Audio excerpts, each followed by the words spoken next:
Right, live. Okay.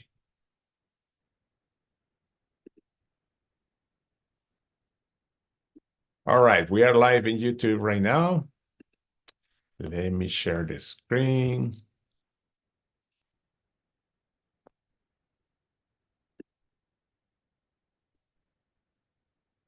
All right.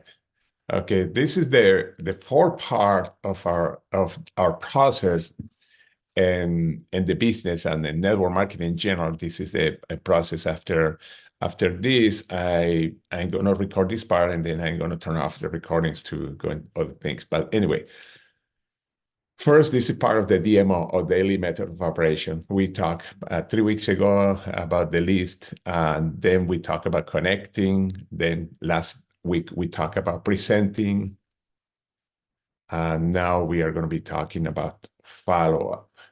And this is a process that and the reason is the DMO is because it's something that is ideal to do every day. When I mean every day, it doesn't mean 7 days a week.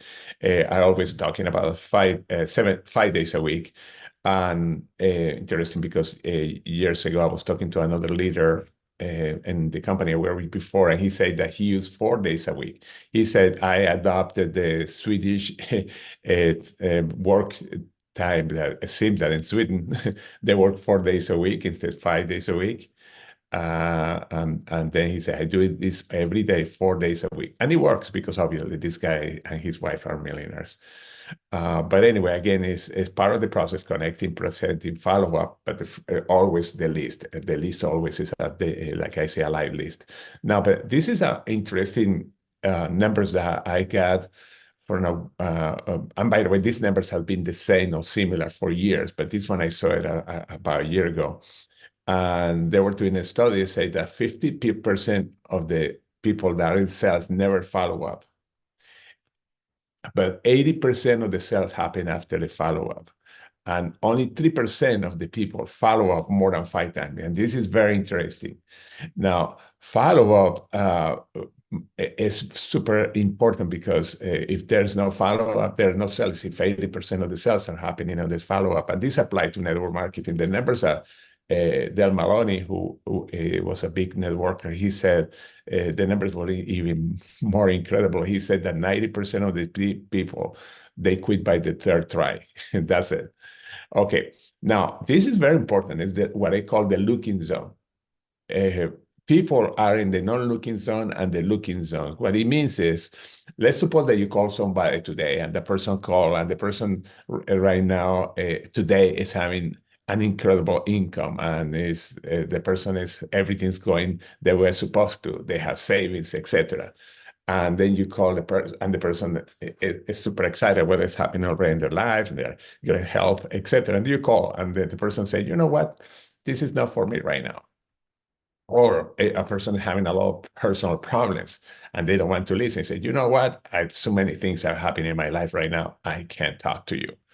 But then next day or 2 days later or weeks later, everything changed. And then they realize that person, you know what, I have to do something about it. I have to create another income. Or the person that's having a great time, the income suddenly happened, something happened, they lose their jobs, or you never know.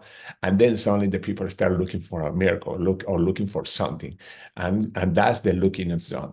And that's the reason we do follow-up, because everything goes up and down, and it applies to all of us.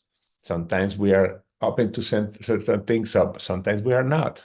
And that's why follow-up is so important. We have to get person at the time that actually they are in the looking zone. But again, it's hard to find out unless it's a person that's close to you and you're close to that person, and of course you see what is happening. Now, it's so important. If you are giving information to a person, it's important following up within 24 hours. Every time you are giving some information. When I mean within 24 hours, in some cases within minutes, because if you invite somebody to a Zoom presentation, I have to make sure, or you have to make sure that as soon as the presentation ended, you are calling within the next 30 minutes. Because it's when the person's warm or hot, because if you wait too long, they are going to lose the interest, and they are going to forget many of the things that happened in that presentation, because it has been said that when you go to a presentation and look at presentation after 24 hours, whatever we remember start dismissing, we start forgetting. We are start forgetting the details that got us excited. Unless the person, of course, as soon as you finish a call or the Zoom, the person goes into a website to find out more about the videos, about everything that's going on. But it's very important.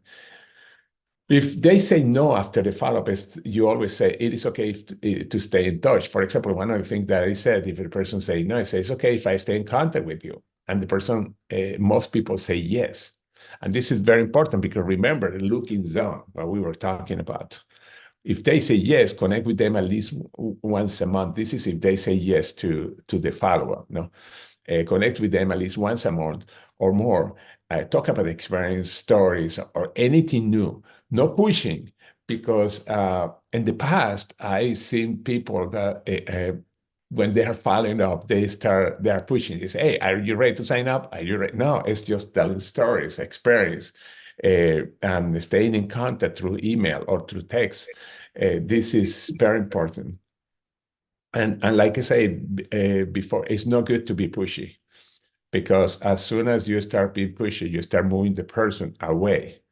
Now, remind them about the benefits from our business and products. And the way that remind is not in a pushy way. Like I said, it's just, oh, this is cool. I mean, you can tell stories, like I said before, or you can tell it, you know what, that would be cool. No, you told me that you would love to travel the world, and this is one of the benefits of this business, etc. And I say, like I said before, it's important to follow with text, also social media, email. I like voicemails or voice calls. Now, the person that you usually are going to make sure that you always are calling are the people that you believe that are the best prospects. The people that if they would come, they would be really good in this business. And that's people I have in my list. Now, what they say? It's say in the follow-up. This is very important. This is when after the presentation. What do you like the most? What else do you like? And you have to remember these things, because I know people that I know for a long time that many times when I hear what they are doing, the follow-up, even that they know this, it's like if they get nervous and they say, "What do you think?" The problem that when you say, "What do you think?" we don't know where the person was before, 5 minutes before, for example, could be distracted with something, etc. And they are not thinking in it. But when you say, "What do you like the most?" is the mind is like a computer, start looking to, or the brain is like a computer, start looking for the answers. And the reason I like that also to ask that question is because you are going to know what is attracting that person more. And the second question is important too. What else do you like? Because you want to find out if there's something else, or if they're within the same line that the first response. For example, if the person is talking, "Oh, I like that this studies about the products." And what else do you like? "Oh, I love also the fact that all the products are organic." You see that the person examining seems to be moving strongly to the product. Or the person say, "What do you like the most?" They say, "Oh, the products are amazing." "What else do you like?" "Oh, the fact that you actually can work from home." In this case, they are talking about both parts. It's why I like it. However, I always assume that the person also wants to talk about the business, but and the reason is because I want to show the whole picture. But if I'm going to do it, even if the person is very product-oriented, I say, well, something like, and this is something that's not on the slide, but it's something like, if the person said, "Yeah, I just want to know about the product," and I say, "Yeah, well, let me tell you the whole story, the whole picture, because I don't want you to get upset that I didn't tell you everything in the future." Anyway, this is the part of the business. When interested in the business, how much would you like to earn? By when? Why? For example, I would like to earn $3,000 a month, etc. And the person, and you say, "By when?" And the person says, "Whoa, love now." Well, let's be realistic. In 12 months, for example, you can say, "Okay, I would like to be making $5,000 a month." That, by the way, it seems to be the normal answer. And then you ask why. In other words, why would you like to do that? And they are going to answer. And how many hours per week do you have for for this. The person's going to tell you 2 hours a week, 5 hours a week, etc. And then you say this part, I love it. If this business can help you to earn X amount of money, $5,000 per month by working only 10 hours per week, will you be ready to start now? And I say 10 hours, assuming that the person answer. And the person can say, well, many people are going to say yes. Other people, well, what do I have to do? Well, from 0 to 10, where are you? 0, no interest at all. 10, I am ready to. Where do you feel you are? Do you want to start fast or faster? The reason the faster is because the faster is definitely the bigger package, in this case, the founder pack. And this is when people say, well, I'm more interested in the products. And then which products are the most interested in using? If you feel that, and then the second, if you feel that Trik can help you to achieve optimal health by using all these director, will you start now? Do you feel you have enough information? When they say yes, take the order, shipping address, etc. And that's the same with the business. You take the business, the order, etc. And as usual, it's very simple. Now, remember, this is the follow-up. And you see, it was so simple. People say, well, it's so simple. Yeah, it is. And you are connecting with the person, you are presenting, and you are following up. Those are the 4 things that we are doing in a daily basis for our business. And let me stop the sharing a second. And anyway, the other thing that's important when we are talking about the follow-up is that we write it down when we are following up people now. Many times we have it on the phone, and probably today the phone is the easiest because it tells you, you just go into the calendar and you have the follow-up of the people, but you can have it also on paper. Like we have a book where we have the follow-ups, but it's so important, so important. Many times, one of the things that interesting that I was told many years ago, I was talking to a guy, some of you know who he is. He called himself Big Al, Tom Schreider. And I think that was the first time that I met him in person. And we are talking like, 20 something years ago. We were talking over lunch. He loved Mexican food, and we were at lunch. And he said that something that he was very successful at is that every time he talked to a person, he was putting it in a file. And then what he was doing, he has a newsletter, and then he was sending a newsletter to all of them. And this was a paper newsletter. We are talking in the 1990s when people were not using yet much the internet, emails, etc.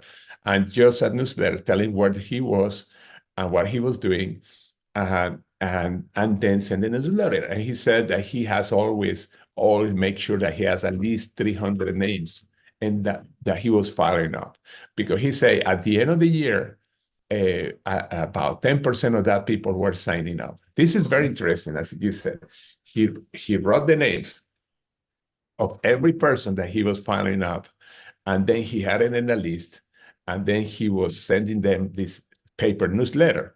Now, today, he's not using, obviously, paper newsletter anymore, but the way that that is very powerful, and something that I was doing, for those of you that know me from the other company, I had actually a newsletter that was sending equally to people in our team, but I was selling also to people that I was following up, because I wanted them to see what was happening to the company. In other words, the idea is to start every name that we have connected, even if it's a person that is in the business or a person that is not in the business. It's good to be connected with some way of at least once a month. And today you can have in your email, you can have a list of names, and you can say, hey, how are you? Let me tell you what is going on in my life today, or how our business, and notice about the business, etc. to everybody that you have connected with. That's something that I have not done like I did when I was in Isogenesis. Like I say, many of you were in my, 2 of you were in my newsletter. And I have over 1,000 people. Now, many were distributors, but I have, like I said, many prospects. Now, when I say newsletter, it doesn't mean that has to be sophisticated. It could be something, just a message. Hey, this is being great in my life. Let me tell you what has been happening in my life and my business, etc. once a month. Some people does it more often. I was doing it actually once a week because after a while I have actually uh, uh, I was actually doing it every week. But anyway, the reason I'm saying this is because every time there's a promotion and you are connecting with everybody, even people that you sign up that they are not doing anything, or people that you have in the past that you are following up with them, you have a big group of people that you always are in contact. And when something new comes up that is like a promotion or something like that, and then you're going to have many people that are going to be going with the promotion. The other thing that I love about that, uh, having always connection with people, that you are creating a brand too. As long as that's positive. This is Camille just crazy. said something really cool. That she says, like blogging your life on email once a month. Yeah, it's like a blog, but make it very simple. It's just simple. And if you don't have idea what to write, just go to all topics that you have written in the past. Or for those of you that are familiar with ChatGPT, that probably I'm going to do a training on ChatGPT